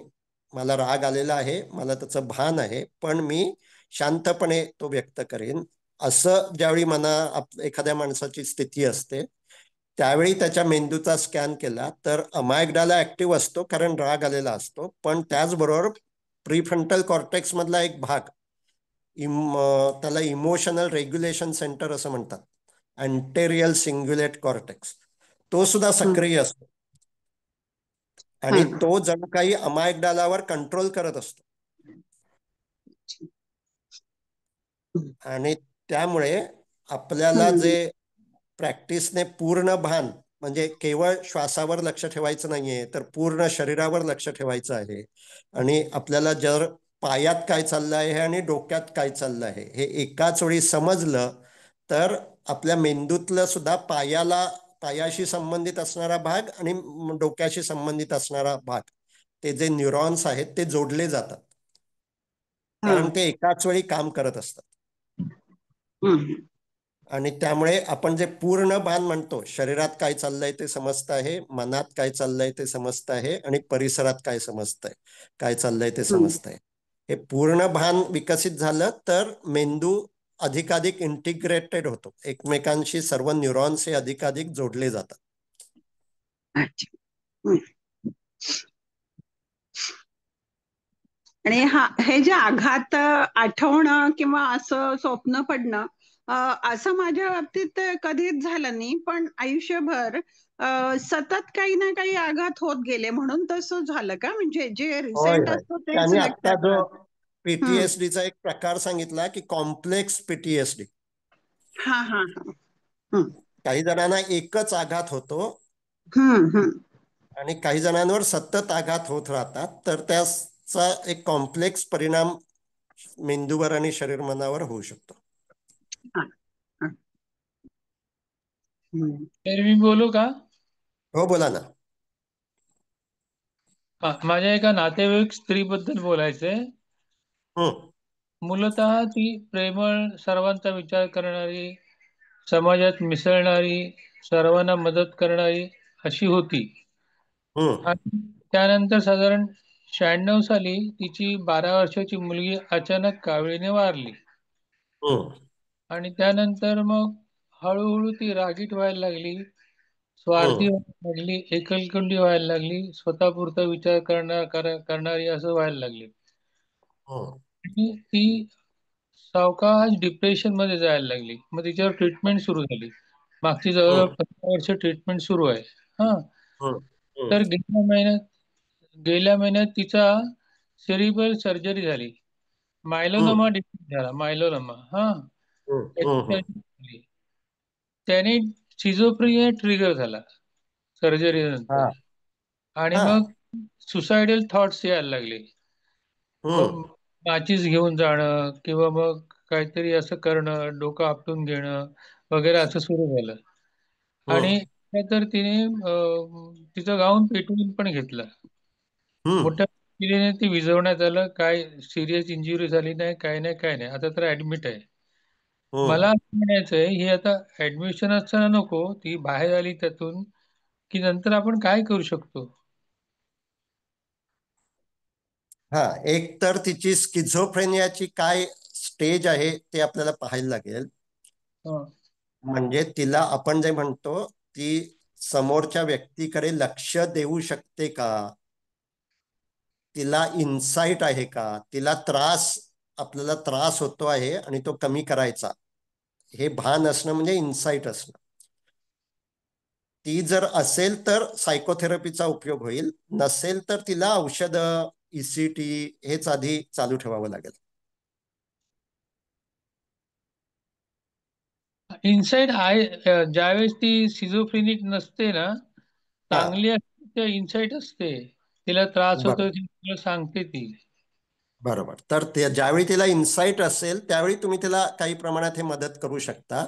आणि चालेल. त्यामध्ये तिला आपण जे जे त्या स्टेप बाय स्टेप आधी तिला लक्ष द्यायला शिकवायला हवं.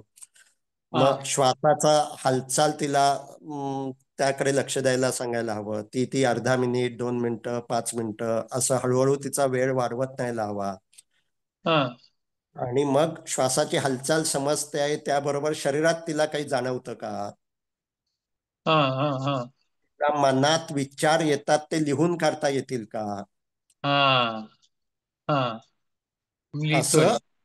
हा, बर. असं स्टेप बाय स्टेप तिला तो इन्साइट जी आहे ती अधिकाधिक डेव्हलप करावी लागेल. आणि मग मनात जे स्किझोफ्रेनिया म्हणजे सुद्धा काय असतं, मनात येणारे विचारच असतात. हा हे विचार सत्य नाहीत हे जर भान राहिलं तर स्किझोफ्रेनियाच्या अॅक्यूट कंडिशन मध्ये सुद्धा इन्साइट राहू शकते. हा म्हणजे मग ती अॅक्यूट कंडिशन होतच नाही. स्किझोफ्रेनिया म्हणजे काय, की समोर काहीतरी आहे असं जे दिसतं, हा ही इमेज हा सुद्धा एक विचारच आहे. हा तो विचार आहे, ते सत्य नाही, हे भान जर तिला राहिलं तर ती ती इमेज दिसली तरी त्या इमेजकडे बघून जे पुटपुटणं असतं, बडबडणं असतं ते ती करणार नाही. बरोबर. ती सांगते, माझ्या कानात येऊन कोणतरी सांगतं तुला हा, जगायचं तर नाही. कानात येऊन कोणीतरी सांगणं ही स्किझोफ्रेनियाचं लक्षण आहे. हो आणि ते मेंदूमध्ये जो काही केमिकल लोचा झालेला असतो, डोपामाइन वाढलेलं असतं. आता तुम्ही हे म्हणताय मायलिनोमाचं जे काही ऑपरेशन झालं त्यामुळे काय झालं मेंदूत, म्हणजे आधी स्किझोफ्रेनिया नव्हता आणि ऑपरेशन नंतर डेव्हलप झाला. नाही, आधी एक एपिसोड येऊन गेला होता. ओके ओके, मग त्याचा ऑपरेशनशी काही संबंध नसेल. 8 असेल, ते काय सांगता येत नाही. पण ते सायकॅट्रिस्ट बोलले हम्म. मायलोमा ऑपरेशन नंतर कधी कधी सिझोफ्रेनिया बरोबर, होऊ शकतो. होऊ शकतो. पण दुसरं पण एक कारण आहे, ते ऑपरेटिव्ह करताना त्यांनी अँटीसायकोटिक जी मेडिसिन्स ती होल्ड केली होती. बंद कारण केली होती. बरोबर बरोबर बरोबर होतं ना, एका दोन पैकी काहीतरी कारण असेल. बरोबर. तर ती ज्यावेळी तिला इन्साइट असेल त्यावेळी तुम्हीच तिला हळूहळू अशा पद्धतीनं तिथला हा तिच्या संवेदना आणि मनातले विचार हे हा समजू लागणं आणि त्यांचा स्वीकार करता येऊ लागणं, हे जमू लागलं की आपल्या या थेरपीचा तिला उपयोग होईल. सर, मला चालेल एक चालेल. विचारायचं होतं प्रश्न हा बोल. स्किझोफ्रेनियाच्या संदर्भात. हम्म. स्किझोफ्रेनिया हा अनुवंशिक आहे का, किंवा जर आपले आता सायकोथेरपी त्याच्या सोबतीला म्हणजे मेडिकेशनच्या सोबतीला सायकोथेरपी केली तर त्याचे रिझल्ट चांगले मिळतील का, म्हणजे पूर्ण पेशंट क्युअर होईल की कंट्रोलमध्ये राहील?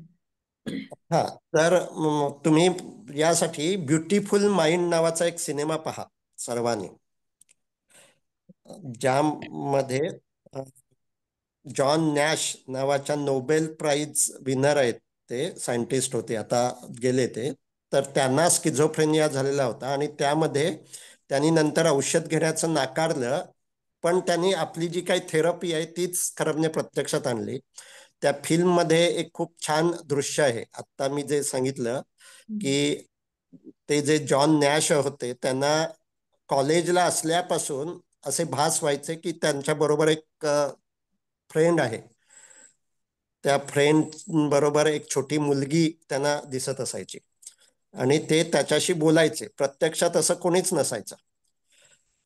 ज्यावेळी त्यांना हे मान्य झालं की होय हा मला आजार आहे, त्यानंतर तो एक प्रसंग खूप छान दाखवलेला आहे की त्यांना तो फ्रेंड आणि ती मुलगी दिसते, पण त्यांना ही इन्साइट येते की अरे ही मुलगी गेल्या 10 वर्षात खरं म्हणजे मोठी व्हायला हवी होती, ती मोठी झालेली नाही, ती तेवढीच आहे. म्हणजे मला जे काही दिसतंय ते सत्य नाही, तो माझ्या मनातला केवळ विचार आहे, हे त्यांना पटतं. आणि त्यानंतर मग ती मुलगी आणि तो मित्र त्यांना जरी दिसला तरी ते त्याला महत्व देत नाहीत, ते त्याकडे दुर्लक्ष करतात आणि तो दिसला तरी तसेच त्याच्या अंगावरून चालत जातात. असं फिल्ममध्ये त्या एक दृश्य दाखवलेलं आहे. हीच थेरपी आहे. तो दिसणं म्हणजे सुद्धा एक विचार आहे. तो जो काही विचार आहे त्या विचारापासून अलग होता येणं, डिफ्युजन फ्रॉम थॉट, हे जर जमू लागलं तर स्किझोफ्रेनियाची औषधं सुद्धा हळूहळू कमी करून बंद होऊ शकतात. फक्त स्किझोफ्रेनियामध्ये प्रॉब्लेम असा असतो की त्याची वेगावस्था आणि अवेगावस्था अशा 2 कंडिशन असतात. त्यामुळे अवेगावस्था म्हणजे स्किझोफ्रेनिया बरं झालं असं काही वेळा वाटतं, पण तो बरा झालेला नसतो. ती केवळ एक स्टेट बदललेली असते आणि त्यानंतर पुन्हा वेगावस्था येऊ शकते. आणि त्यामुळे वेगावस्था असताना देखील ही इन्साइट राहणं, म्हणजे भास होत आहेत पण हा भास आहे हे भान त्या व्यक्तीला राहणं, हे आवश्यक आहे. भास होणं बंद झालं म्हणजे ती अवेगावस्था असू शकते.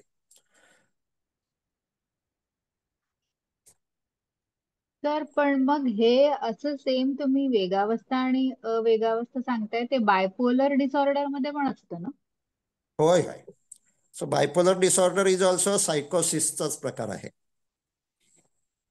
बायपोलर डिसऑर्डर मध्ये इमेज न दिसता त्यांच्या मनात जे विचार येतात ते अति उत्साहाचे किंवा उदासीन्याचे, असे 2 टोकाचे येत असतात. स्किझोफ्रेनियामध्ये मुख्यतः आता जसं यांनी सांगितलं तसं कानात आवाज ऐकू येतात, कोणीतरी माझ्याशी बोलत आहे असं वाटतं, किंवा समोर प्रतिमा दिसतात, हे त्याला स्किझोफ्रेनिया म्हणतात. बायपोलर डिसीज मध्ये अशा प्रतिमा दिसतीलच असं नाही, पण त्यांच्या मनात जे विचार असतात ते टोकाचे असतात. ओके. सर इथे नमस्कार. कोणीतरी चॅट मध्ये लिहिलं होतं, मला दिसत नाहीत ते मेसेज. कोणाला वाचून दाखवता आले तर मी त्याला उत्तर देईन.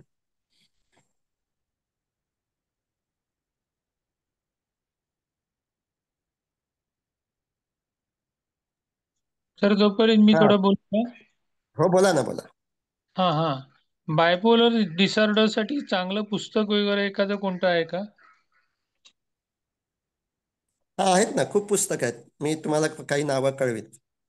हा चालेल. हा, मला आता वाचता येत आहे. इथे प्रश्न आहे, अचानक झालेला अपघात आणि लहानपणी दीर्घकाळ झालेले दुर्लक्ष दोन्हीचा परिणाम एकच असतो का? हो. परिणाम म्हणजे हे मेंदू आणि मेंदूतल्या रसायनांवर परिणाम होणं, आणि त्यामुळे अपघात झाला तर वेगळा परिणाम होईल आणि लहानपणी दीर्घकाळ दुर्लक्ष असेल तर वेगळा परिणाम होईल असं सांगता येणार नाही. त्या त्या व्यक्तीच्या टेम्परामेंटवर आणि याच्यावर ते अवलंबून आहे. दीर्घकाळ झालेल्या दुर्लक्षामुळे हा एक कॉम्प्लेक्स पीटीएसडी आहे, कारण हे दुर्लक्ष हे अधिक काळ राहिलेलं आहे, सतत त्याने ते अनुभवलेलं आहे. आणि त्यामुळे अचानक झालेला अपघात हा सुद्धा खूप त्रासदायक, म्हणजे त्यानंतर जे काही होतं ते खूप त्रासदायक असू शकतं. पीटीएसडी मध्ये असं म्हणतात की कोणताही आघात जेवढा अनपेक्षित आणि अचानक असेल तेवढा त्याचे दुष्परिणाम हे अधिक असतात. म्हणजे एखाद्या व्यक्ती आजारी पडलेली आहे आणि आता तिचा मृत्यू होणार हे गृहीत आहे, तर त्या व्यक्तीच्या मृत्यूनंतर जेवढा त्रास होईल त्याच्यापेक्षा हार्ट अटॅकनं एखाद्या व्यक्तीचा, जवळच्या व्यक्तीचा मृत्यू झाला तर होणारा आघात हा अधिक असतो. त्यामुळे अचानक एखादी जर गोष्ट अशी आघात करणारी असेल तर तिचा परिणाम हा अधिक असतो.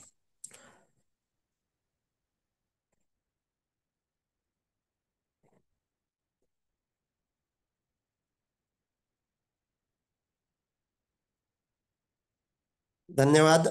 आपण खूप वेळ इथे जवळजवळ 1.5 तास जोडलेले आहोत. हे या सर्व आजारांबद्दलची सजगता विकसित करणं हे आपलं या सत्व साप्ताहिक मिलन मधला एक महत्वाचा उद्देश आहे. गेल्या वेळी आपण ओसीडी बद्दल बोललो होतो आणि मला एकाने मेसेज केला की माझा मुलगा असा जो वागतो आहे तो त्याला बहुधा ओसीडी असावा असं मला गेल्या सोमवारचं व्याख्यान ऐकल्यावर आता वाटतं आहे. तर त्यांनी जो हा मेसेज केला तेच आपल्या सत्व साप्ताहिक मिलनचा महत्वाचा उद्देश आहे की आपल्या आजूबाजूला अनेक माणसांना असे त्रास असतात. हे आघात, लहानपणी असून झालेलं दुर्लक्ष किंवा लहानपणी जवळच्या व्यक्तीचा झालेला मृत्यू, असं आपल्या आजूबाजूला सुद्धा अनेक माणसांच्या बाबत झालेलं असू शकतं. आणि मग नंतर आपण त्या माणसाला एक प्रकारे विचित्र, विक्षिप्त असं म्हणत असतो. आपण जर आघातोत्तर तणाव हे नीट समजून घेतलं तर आपण त्या माणसाकडे सुद्धा करुणेच्या भावनेनं पाहू. तो जो काही विक्षिप्त वागतो तो त्याच्या आजाराचाच भाग आहे हे आपल्याला भान विकसित करण्यासाठी आजचं हे लेक्चर खूप उपयोगी पडेल. डॉक्टर भिसे, तुम्ही खूप मेहनत घेऊन आजचं स्लाइड्स तयार केले आहेत. खूप खूप धन्यवाद. सर आपण एक मिनिट सेशन सर सर एक जी एक मिनिट फक्त. हा, बोला बोला. मला एकच म्हणायचंय की जसं आता तुम्ही सांगितलं की एखादा विक्षिप्त वागतो आणि ही जी सजगता आपल्याला सर्वांमध्ये निर्माण करायची, पण लोक त्याला इतक्या वेगळ्या पद्धतीने टॉन्टिंग करतात की हा काय डोक्यावर पडलाय काय, हा का कसा वागतो, म्हणजेच ही बरोबर गोष्ट खऱ्या अर्थानं वाईट आहे. बरोबर ना. त्यामुळे तुम्हाला आता हे समजलं आहे.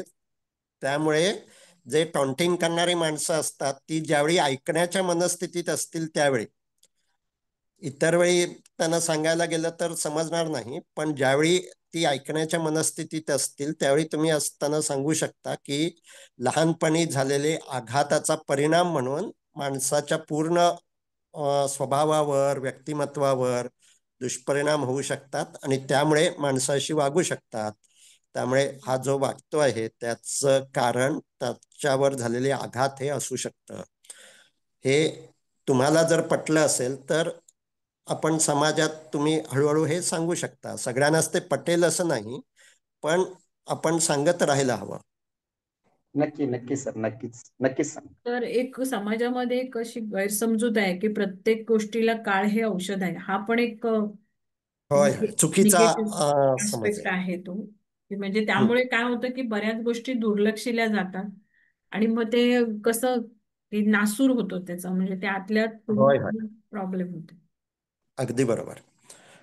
आणि त्यामुळे काही वेळा काळ हे औषध असतं, पण प्रत्येक वेळी काळ हे औषध असतंच असं नाही. उलट आता तुम्ही खूप छान शब्द वापरला, काळ याच्यामुळे ते आतमध्ये दबून राहतं आणि त्या माणसाला अनेक शारीरिक आजार, मानसिक त्रास, त्याच्या स्वभावामध्ये विकृती असं घडून येऊ शकतं. त्यामुळे शक्यतो आपल्या आजूबाजूच्या लोकांवर आघात होऊ न देणं हे हे आपण बघायला हवं. पण असे काही नैसर्गिक आघात आहेत ते काही आपण कंट्रोल करू शकत नाही. आणि त्यामुळे ज्यावेळी असं म्हणजे आता आपण जे सर्व सजग होतो आहोत, ज्यावेळी असं काही ना काही आघात म्हणजे आता उदाहरणार्थ पूर येतो, मध्ये सांगली, मिरज या भागात पूर आला, तर त्यावेळी जसं शारीरिक त्यांचे जीव वाचवण्यासाठी मदत करायला हवी, तसंच त्या पुराचे जे काही दृश्य असतात ती दृश्य ज्यावेळी दिसत असतं त्यावेळी शरीराकडे लक्ष द्यायला हवं. आणि त्या दृश्यामुळे शरीरामध्ये जे काही बदल होतात ते जर स्वीकारले त्या व्यक्तीनं तर आघाताचे जे काही नंतरचे दुष्परिणाम आहेत ते टाळता येऊ शकतात. कारण ही जी काही गाठ बसणं आहे त्या दृश्याचा परिणाम म्हणून शरीरात बदल झालेले असतात, पण त्या माणसाचं तिकडे लक्षच नसतं. आपण हे जे माइंडफुलनेसची प्रॅक्टिस करतो आहे ती जर आपण केली तर आपल्यावर आघात होतो त्यावेळी त्याचे दुष्परिणाम आपण टाळू शकतो. आघात होतो आहे त्यावेळी जर आपण आपल्या शरीराकडे लक्ष दिलं आणि शरीरात जे बदल होतात त्याचा स्वीकार केला तर आघाताचे जे नंतरचे दुष्परिणाम आहेत ते टाळता येते. Thank you thank you. Sir. Thank you sir. मला तुम्ही दिलं तुम्ही खूप प्रोत्साहन दिलं त्याबद्दल. तुमचं हे जे पीपीटी आहे हे तुम्ही शेअर करा. ती खूप चांगली तुम्ही स्लाइड्स तयार केल्या आहेत. हा सर, ठीक आहे. धन्यवाद. आपण मीटिंग थँक्यू सर. संपवू. Thank you sir.